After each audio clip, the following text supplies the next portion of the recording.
आज की डेट में जो कॉपर बूम मार रहा है इंटरनेशनल लेवल पे, उसका रीजन क्या है एक्चुअली? कॉपर आप देख रहे हैं एकदम से बढ़ता है 200 रुपए, एकदम से कम हो जाता है 50 रुपए, एकदम से बढ़ता है 500 रुपए, एकदम से कम होता है आपका 50 रुपए। नॉर्मल गाड़ी में जितना कॉपर इस्तेमाल होता है, ईवी गाड़ी में उसका 8 गुना इस्तेमाल होता है। 8 गुना ईवी गाड़ी में लग रहा है। ईवी में जो कॉपर लग रहा है वो बहुत ज़्यादा लग रहा है। कॉपर और सिल्वर दोनों इस टाइम ट्रेंडिंग में ईवीज के लिए। दोस्तों आपको पता है कॉपर में इस टाइम बहुत ज़्यादा तेजी आ रखी है। सुनने में तो ये भी आ रहा है, अनिल अग्रवाल जी ने स्पेशली बोला है कि कॉपर अगला गोल्ड हो सकता है। उसी के बारे में हम बात करने वाले डॉक्टर शुक्ला सर से, जिन्होंने अपनी लाइफ में काफ़ी कंटेनर कॉपर के इंपोर्ट करे। जी हाँ, कॉपर की बात कर रहे हैं। और हमारे बीच डॉक्टर शुक्ला सर है, जिनके पास 50 साल का तो एक्सपीरियंस है इंपोर्ट एक्सपोर्ट में और 28 कंट्री में ट्रेवल कर चुके हैं। जी हाँ, मैं बात कर रहा हूँ इंपोर्ट एक्सपोर्ट बिजनेस की, वो भी कॉपर की। सर नमस्कार। नमस्कार Rahul ji.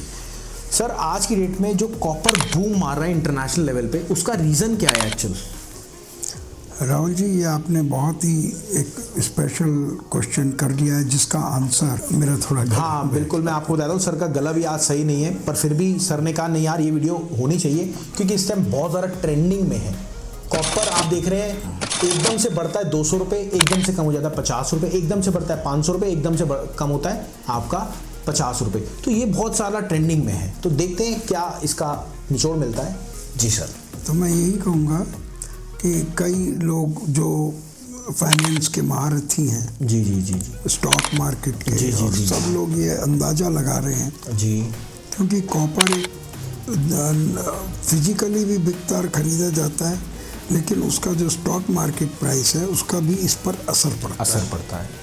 Actual supply and demand पर है। बिल्कुल, वो इतनी तेज़ी से नहीं बढ़ती है जितनी तेज़ी से रेट बढ़ता है। ये तो है सर। उसकी 2-3 वजह मेरे हिसाब से हो सकती हैं। जैसे कि एक तो सभी लोग, कुछ तो इसकी लागत भी बढ़ रही है और लोग परसीव कर रहे हैं कि आने वाले टाइम में इसका इस्तेमाल बढ़ेगा। क्योंकि देखा जाए तो सर ईवी में भी कॉपर लग रहा है। क्या वो ऐसा क्यों? ऐसा है कि एक गाड़ी के अंदर ऐसे आंकड़े हैं कि जो नॉर्मल गाड़ी में जितना कॉपर इस्तेमाल होता है, ईवी गाड़ी में उसका 8 गुना इस्तेमाल होता है। 8 गुना ईवी गाड़ी में लग रहा है। उसमें जो कनेक्शंस होते हैं उनमें, उनकी वजह से। ठीक है। और डिमांड इस टाइम ईवी गाड़ियों की बहुत डबल है। तो लोग, लेकिन एकदम ओवरनाइट 200 रुपये बढ़ जाए या ऐसा नहीं होता है, लेकिन इसका फ़र्क तो लॉन्ग रन में पड़ेगा।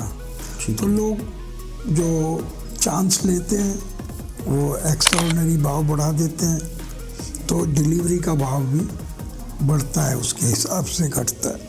और बाकी आप बताएं, थोड़ा गला मेरा। हाँ देखिए, अभी मेरे से पर्सनली डिस्कस करा, इसके बेसिकली 3 रीज़न है। सबसे पहले तो डिमांड बहुत ज़्यादा है बट सप्लाई नहीं है।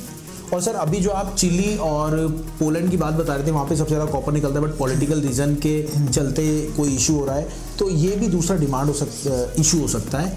और अब आती है तीसरी चीज़ है कि ईवी में जो कॉपर लग रहा है वो बहुत ज़्यादा लग रहा है।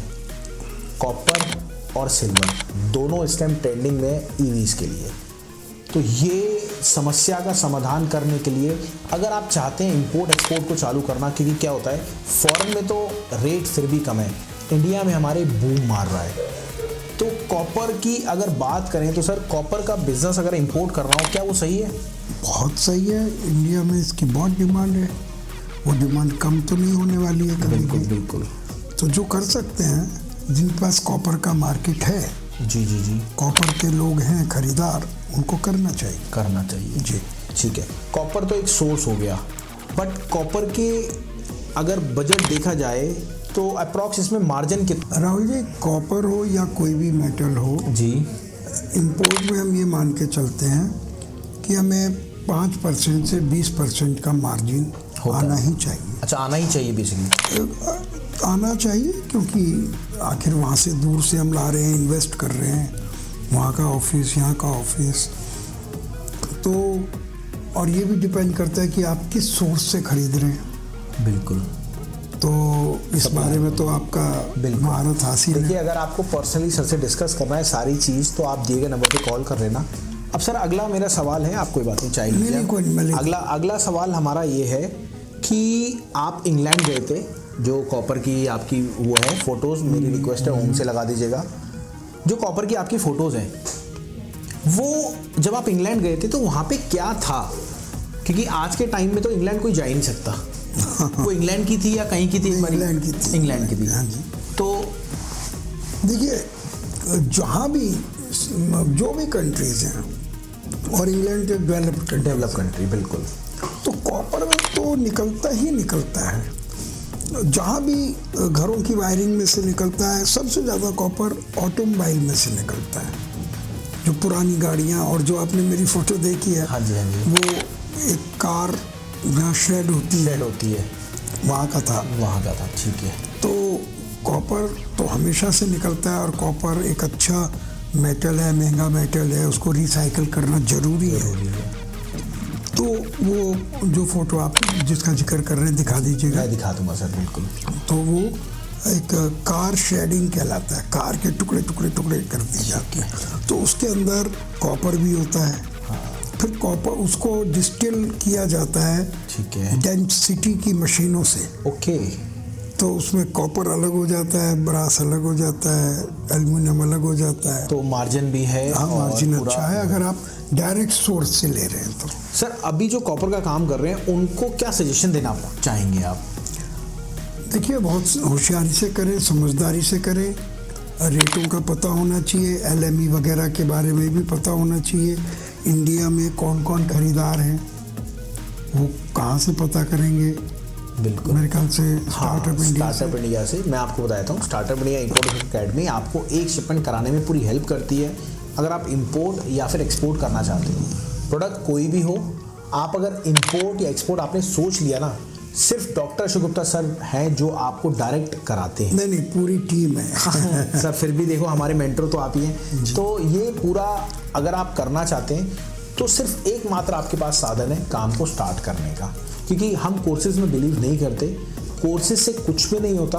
अगर आप काम को स्टार्ट करते हैं तभी आप आगे बूम मारते हैं। तो अगर आप एक्चुअल में सोच रहे हैं ना इंपोर्ट एक्सपोर्ट करने की, तो प्लीज़ मेरी रिक्वेस्ट है आपसे, एक बारी अशोक सर से बात करना भूलना मत। बस आपसे ही रिक्वेस्ट है। Thank you sir. Thank you Rahul ji. मिलते हैं अगली बार। नमस्कार, धन्यवाद, जय हिंद।